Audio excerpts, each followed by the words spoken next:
যেমনটি প্রধান উপদেষ্টা আবারও পুনর্ব্যক্ত করলেন যে ফেব্রুয়ারিতে একটি অবাধ, সুষ্ঠু এবং উৎসবমুখর নির্বাচন হবে এবং এই নির্বাচন জাতির কাছে ইতিহাস হয়ে থাকবে। কিন্তু ডাক্তার তাসনুভা জাবিন যে পয়েন্টগুলো তুলে ধরেছে, আইন শৃঙ্খলা পরিস্থিতির কথা বলছিল এবং রাজনৈতিক স্থিতিশীলতা এখনো আসেনি সেটিও বলছিল, এবং খালেদা জিয়ার অসুস্থতা, সবকিছু কি বিবেচনা করা হবে তফসিল কিংবা নির্বাচনের ক্ষেত্রে? আপনাকে ধন্যবাদ। সর্বশেষ যে পয়েন্টটি বলেছেন, বেগম খালেদা জিয়ার অসুস্থতা, আমার মনে হয় ওনার অসুস্থতাকে আমরা নির্বাচনের সঙ্গে বা রাজনীতির অন্যান্য যে সমস্ত ইস্যুজ আছে এগুলির সঙ্গে মিলিয়ে ফেলাটা উচিত হবে না। ওনার অসুস্থতা তো, উনি তো দীর্ঘদিন থেকেই অসুস্থ, ওনার অসুস্থতা এখন অনেক বেশি। উনি একটা সংকটাপন্ন অবস্থার মধ্যে আছেন। তো ওনার জন্য যা যা করণীয়, ওনার দল, ওনার পরিবার এবং একই সঙ্গে রাষ্ট্র, অপরাপর পলিটিক্যাল পার্টিগুলি, তারাও কিন্তু খুব সচেতন এই বিষয়ে। তো আমরা এটাকে কোনো কনক্লুশনে পৌঁছানোর জন্য যদি ওনার হেলথ কন্ডিশনকে এখানে এনে যুক্ত করি, এটা খুব কনফিউজিং, এটা করা উচিত হবে না, এটা ওনার প্রতি অবিচার হবে। আমি বলবো যে এটা না মিলাই। ল অ্যান্ড অর্ডার সিচুয়েশন নিয়ে উনি যেটা বলেছেন, ভ্যালিড ল অ্যান্ড অর্ডার সিচুয়েশনটা একটা কনসার্নের ব্যাপার, প্রত্যেকেরই কনসার্নের ব্যাপার, গভর্নমেন্টেরও কনসার্নের ব্যাপার। গভর্নমেন্ট এটা নিয়ে খুব সিরিয়াসলি কাজ করছে। যেহেতু আমরা ফেব্রুয়ারিতে ইলেকশনটা করতে চাই, আশা করা যায় এই মাসেই তফসিল ঘোষণা হবে। সুতরাং আমরা বিশ্বাস করি যে তফসিল ঘোষণার পর থেকে আইন শৃঙ্খলা পরিস্থিতির সেট আপটাই ডিফারেন্ট হয়ে যায়। আগামীকালকেও পুলিশদেরকে নিয়ে মাননীয় প্রধান উপদেষ্টা কথা বলবেন।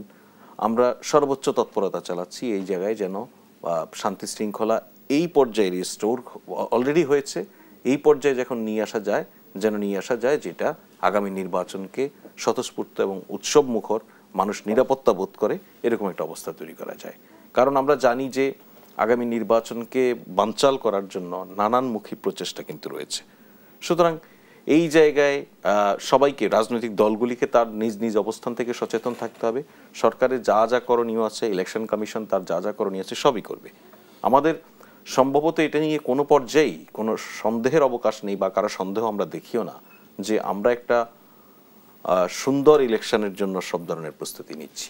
আপনি যদি খুব টেকনিক্যালি বা লিগ্যাল দৃষ্টিভঙ্গি থেকেও আপনি যদি বিবেচনা করেন যে একটা নির্বাচন যদি ফেব্রুয়ারিতে অনুষ্ঠিত হতে হয়, তার আগের সময়কালে সময় ধরে ধরে যা যা করণীয় তার সব কিছুই করা হয়েছে, এবং সামনের দিনগুলিতে যা যা করণীয় থাকবে ওই ফেব্রুয়ারি নির্বাচনকে মাথায় রেখে তাও করার সম্পূর্ণ প্রস্তুতি সম্পন্ন হয়েছে। সুতরাং এই জায়গায় নিয়ে কোনো অনিশ্চয়তা বা এই জায়গায় নিয়ে কোনো ধরনের ডিলেমার কোনো ব্যাপার নেই। আপনি প্রস্তুতির কথা বলছিলেন। আসন্ন জাতীয় সংসদ নির্বাচন স্থগিত চেয়ে হাইকোর্টে রিট করেছেন বাংলাদেশ কংগ্রেসের মহাসচিব ইয়ারুল ইসলাম, এবং আরজিতে উল্লেখ করা হয়েছে রোল নিষ্পত্তি না হওয়া পর্যন্ত নির্বাচন প্রক্রিয়া স্থগিত রাখার আবেদন করেছেন তিনি। নির্বাচন প্রস্তুতিতে কোনো প্রভাব ফেলবে কি? না, মোটেও না। সম্ভবত জাতীয় নির্বাচন, আমি যদ্দূর আমার মনে পড়ে, ঠিক আমি একদম আইন দেখে বলছি না, সম্ভবত আমাদের যে নির্বাচনী আইনি ব্যবস্থা, আমাদের যে সংবিধান, আরপিও, এসবের বলে জাতীয় নির্বাচন কোনোভাবেই কোনো আদালতের নির্দেশে আটকে থাকার কোনো সুযোগ নেই। এই এখতিয়ার আদালতের নেই সম্ভবত। তারপরে এটা চেক করার বিষয় আছে।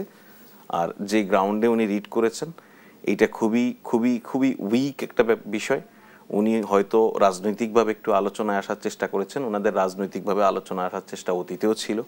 এই দলটি সম্ভবত সর্বশেষ যে বিতর্কিত নির্বাচন সেটিতেও খুব সক্রিয়ভাবে অংশ নিয়েছে।